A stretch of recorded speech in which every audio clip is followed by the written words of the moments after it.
My name is Ashley Sanipass, and I'm from Indian Island, New Brunswick. My business is called Mi'kmaq Art Experience, and I do a lot of workshops that relate to Mi'kmaq art, like quill work, basket making, and beading. I also provide do-it-yourself kits so that if anybody wanted to do that on their own time, then they could by following a video. I've been doing it for seems like since 2008, but I only really started taking it seriously as a business 3 years ago.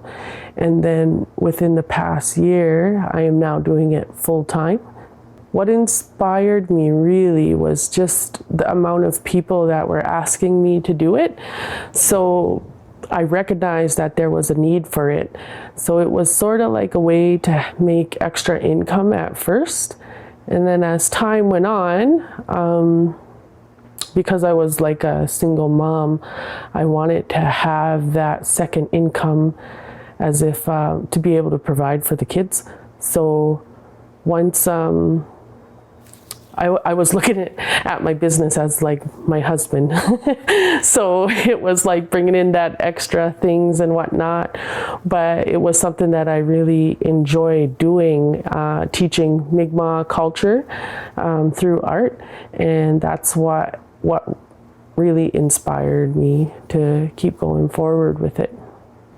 There was a call for incubator, and that was the first time. So 3 years ago, I took an actual program with JEDI for the first time, and that really helped me with creating a business plan, my business name, like the real logistics of everything. Because before I did it, it was just people asked me, and I said, yeah, but it really broke it down for me on how I was going to deliver programs and whatnot.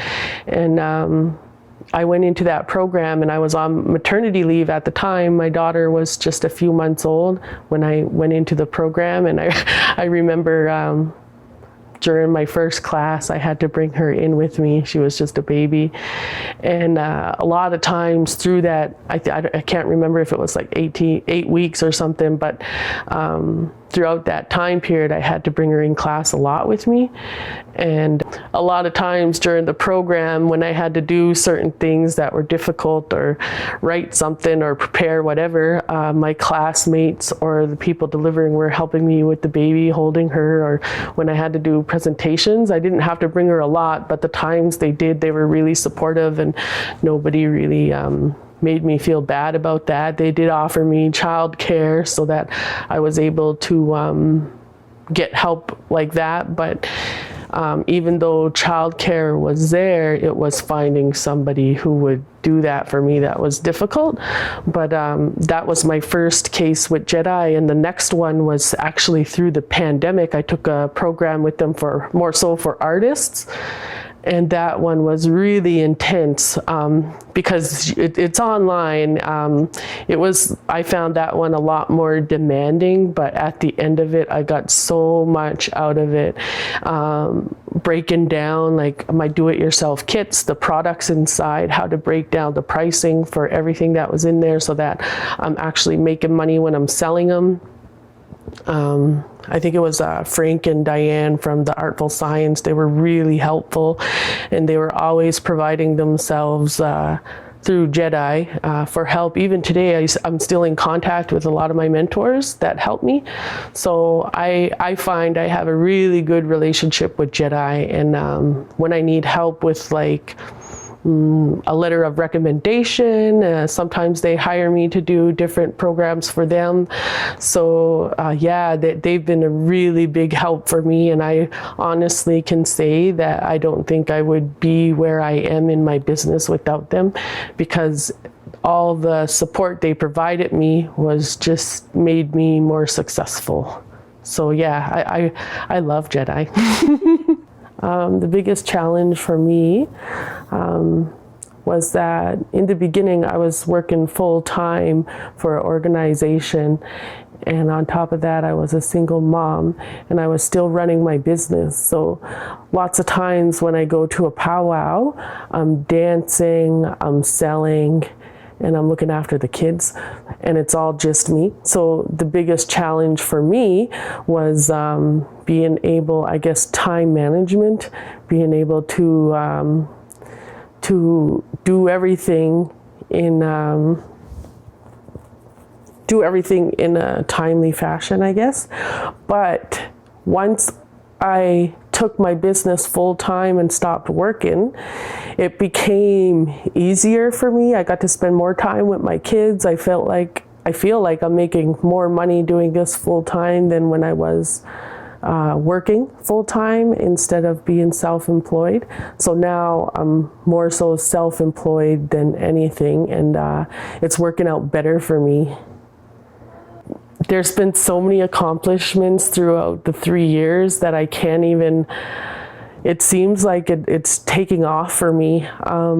One of the highlights for me was getting a grant for the first time through Arts MB and creating portraits that went into an art gallery. And before, I never would have thought that my work would be in that type of place. So that was a really big highlight for me. Another highlight was when I purchased my shop that JEDI had helped me with funding through their JEDAF program. And so right beside my house is my baby barn, and I sell from there. That was a really big accomplishment. The fact that different organizations have reached out to me, like I'm working for different festivals. I did a workshop for RBC. Different things like that have really been a highlight for me, because it's almost like you're being recognized at a higher level that I never thought I would be able to do. So that is a highlight.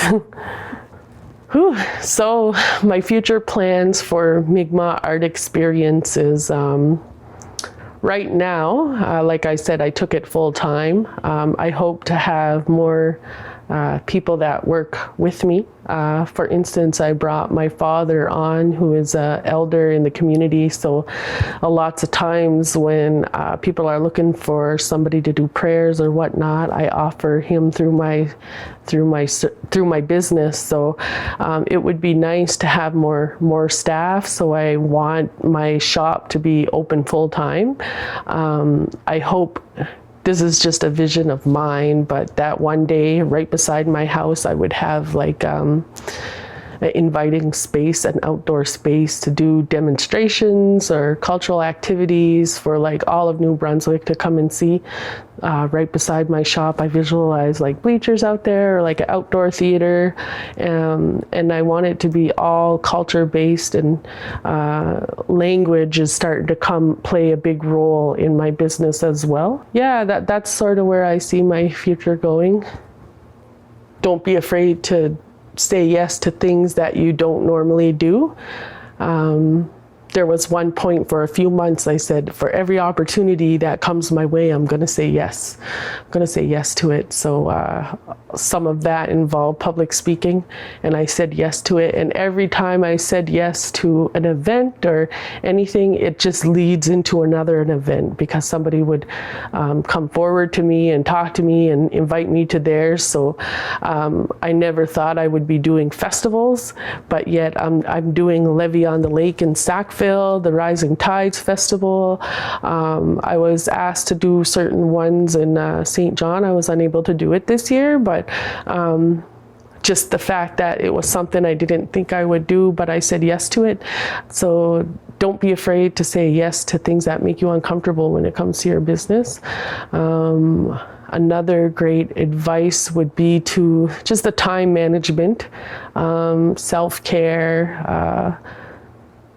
Don't worry about, I had a lot of worry about if I never worked full time that I wouldn't be making anything, or I wouldn't be able to provide for my family, when in reality, when I stopped working full time for another organization, I actually made more income being self-employed than I could working. So don't be so hard on yourself if you want it to focus all on your business than anything else, because there's a lot of support out there that just reach out to them.